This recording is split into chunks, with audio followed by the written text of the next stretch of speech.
दामाद गहरी नींद में सो रहा था। तभी सास दामाद के चारपाई के पास आ गई। रात के 12 बज रहे थे। सास चारों तरफ देखी कि कोई जाग तो नहीं रहा है। फिर वह धीरे से चादर हटाई और दामाद के बगल चारपाई पर लेट गई और दामाद के पप्पू के सिर पर हाथ फेरने लगी। तभी दामाद जाग गया तो देखा कि सास बगल लेटकर हरकत कर रही है। तो वह ऐसी स्थिति को देखकर हैरान हो गया। तभी दामाद बोला, सासू जी आप यहाँ कैसे? तभी सास धीरे से दामाद के कान में बोली, दामाद जी धीरे से बोलो, तुम यही जानना चाहते हो कि मैं क्यों तुम्हारे पास आ गई?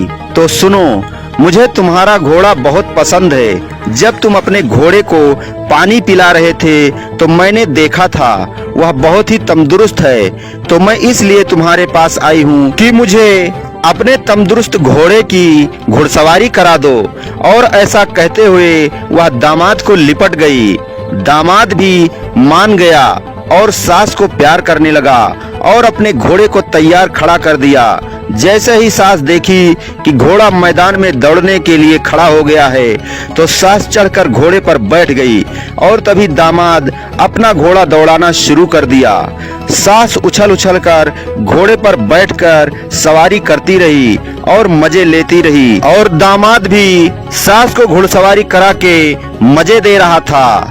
दरअसल दामाद एक रात साली के साथ 61-62 कर रहा था तो सास देखी कि दामाद बेटी के साथ 61-62 कर रहा है और घोड़े को फास्ट दौड़ा रहा है और उसका घोड़ा रुकने का नाम ही नहीं ले रहा है। तो वह दूसरी रात अपनी बेटी को बोली, आज तुम मेरे साथ सोना, अकेले मत सोना। और देर रात तक बेटी से बातें करती रही। उधर साली जीजा से मिलने के लिए तड़प रही थी, मगर जब देखी कि माँ सोने का नाम ही नहीं ले रही है तो साली सो गई और सास अपनी बेटी के कपड़े पहनकर साली बनकर दामाद के पास रात में पहुंच गई।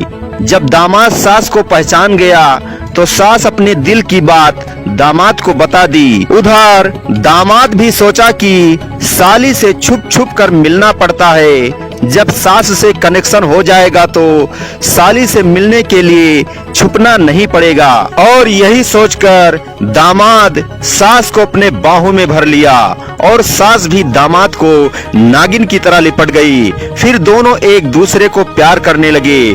प्यार करते करते दोनों इस हद तक गुजर गए कि दोनों को यह भी नहीं पता चला कि कब दोनों के बीच अवैध संबंध स्थापित हो गया।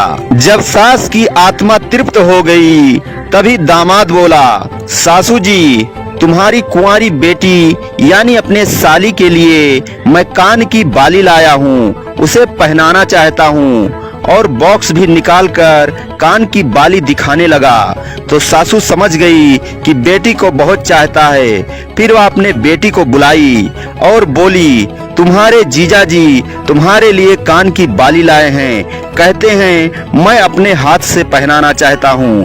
तभी साली आ गई तो जीजा उसके कान में बाली पहनाने लगा तो कान का होल बहुत कम था, इसलिए वह कान में नहीं पहनाया जा रहा था। तभी साली बोली, मत पहनावा बाली ए जीजा, कान ई हमरा फट जाई। देखा ए जीजा छेद बस सकरी, लागे कि जान निकल जाई। तभी जीजा बोला, तुम्हारा छोटा है। तो साली बोली, तुम्हारा मोटा है, ये कान की बाली मेरे माँ को पहना दो।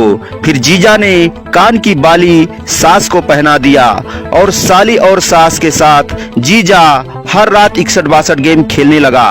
मगर एक रात जीजा सास और साली के साथ 61-62 गेम खेल रहा था। तभी ससुर आ गया और पत्नी और बेटी को 61-62 गेम खेलते हुए देखकर क्रोध से आग बबूला हो गया और वह दामाद को मारने लगा। तभी सास और साली ने पकड़ लिया, जिससे जीजा भागने में कामयाब हो गया और वह रात में ही अपने घर भाग गया। तो दोस्तों, आपराधिक मानसिकता को समझें, सावधान रहें, सतर्क रहें और अपने परिवार को सुरक्षित रखें।